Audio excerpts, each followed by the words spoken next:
Dimulai di Bandara Jeju pada tahun 2005, Yongpil dan Samdal akan berangkat ke Seoul.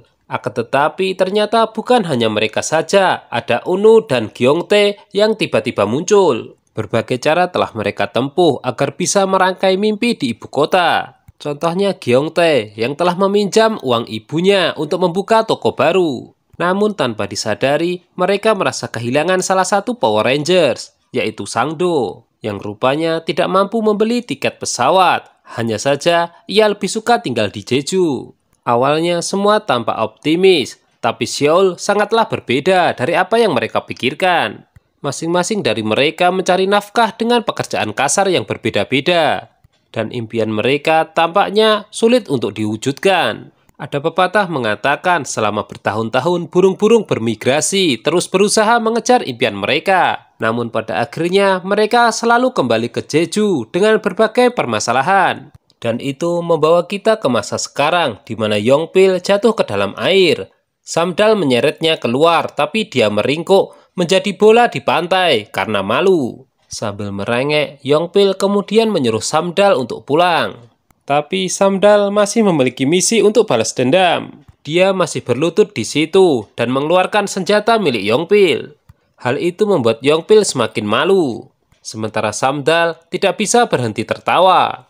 Dia bertanya apa maksud Yongpil melakukan hal itu kepadanya waktu dia pertama bertemu. Alih-alih menjawab, Yongpil justru tertunduk. Meskipun diperlakukan seperti itu, Yongpil mengantar Samdal kembali ke rumah. Apakah benar dia baik-baik saja? Tentu saja kita tahu, jika Samdal jauh dari itu, hidupnya telah terbalik dan dia kehilangan semua yang telah dia usahakan. Samdal berjuang untuk menahan air matanya dan mencoba mengabaikan semua pertanyaan Yongpil. Sulit untuk tidak merasa kasihan padanya. Dalam beberapa hal, Samdal tahu bahwa Yongpil menyadari perjuangannya.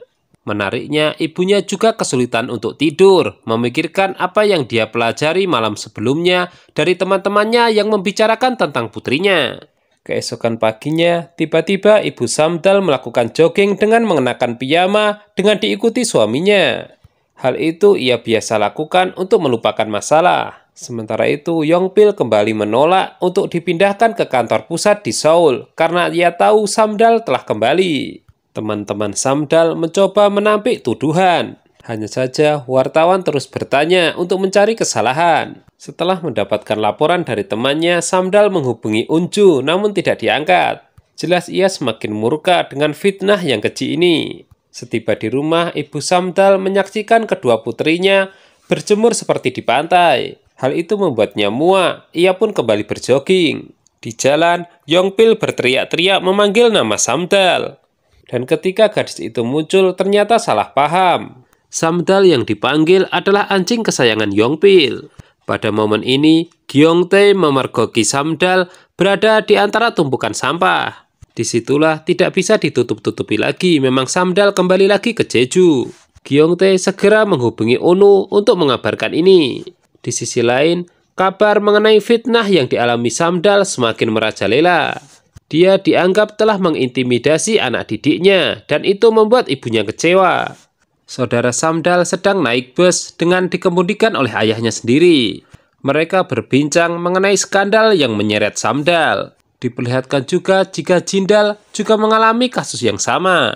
Dulu ia merupakan istri Direktur AS Group. Namun karena penyalahgunaan kekuasaan ia juga diceraikan. Sementara itu, Samdal mencoba keluar, namun ia takut semua orang mengetahui skandalnya. Karena ragu-ragu inilah ia memutuskan untuk masuk kembali ke dalam rumah, menjelaskan kepada sang ibu. Tapi jelas tidak semudah itu ibunya percaya. Samdal justru hanya disuruh menjemur selimut. Namun dia kaget setelah menemukan Unu dan Gyeongtae sedang memata-matai. Beberapa waktu kemudian, mereka bertemu dengan Sangdo dan memberitahukan jika Samdal telah kembali. Sekarang kita jadi tahu, pemilik mobil sport yang mondar-mandir di Jeju adalah Sangdo. Dia sekarang tampil memukau dan pergi ke rumah Samdal untuk memastikan kebenaran berita ini. Diperlihatkan kelas balik jika sebenarnya Sangdo juga berada di bandara, menyaksikan teman-temannya yang akan berangkat ke Seoul. Malam harinya, Yongpil dan yang lainnya sedang nongkrong dan minum-minum. Mereka membicarakan Samdal, kenapa tidak mau bertemu dengan mereka. Yongpil tidak sepakat, hingga ingin membuktikan bahwa Samdal bisa ikut bergabung. Samdal sendiri juga sedang berjalan-jalan keluar karena merasa bosan. Tapi ia mendengar semua emak-emak bergosip jika dia pulang karena gagal.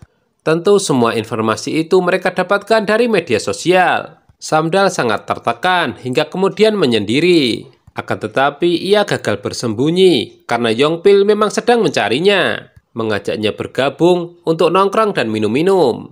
Sementara itu, Gyeongtae dan yang lainnya sedang membicarakan Samdal. Ia kembali seperti mereka karena gagal. Tanpa diduga, Samdal yang mendengar ini langsung membantahnya dan memilih untuk pulang. Teman-temannya yang merasa bersalah kemudian mengejarnya. Nah, di tengah perjalanan, Samdal akhirnya mengungkapkan semua yang terjadi pada dirinya. Di sisi lain, Mija mendengar dari suaminya jika putri mereka difitnah, apa yang diberitakan media tidak benar. Mendengar itu, Mija merasa menyesal, tidak percaya pada putrinya sendiri. Terakhir epilog bahwa 4 sekawan ini dulu berjuang bersama-sama di Seoul, tinggal satu rumah dan saling berbagi. Sedangkan Sang-do sesekali menghubungi dan mengirimkan makanan dari Jeju. Dari sini sangat jelas kekompakan mereka. Hanya saja mimpi-mimpi mereka yang telah dibangun belum terwujud. Nah, apakah dengan semua kembali ke Jeju, mereka bisa mewujudkan mimpi-mimpi? Tonton terus kelanjutan serial drama ini hanya di Mail Channel ya. Terima kasih.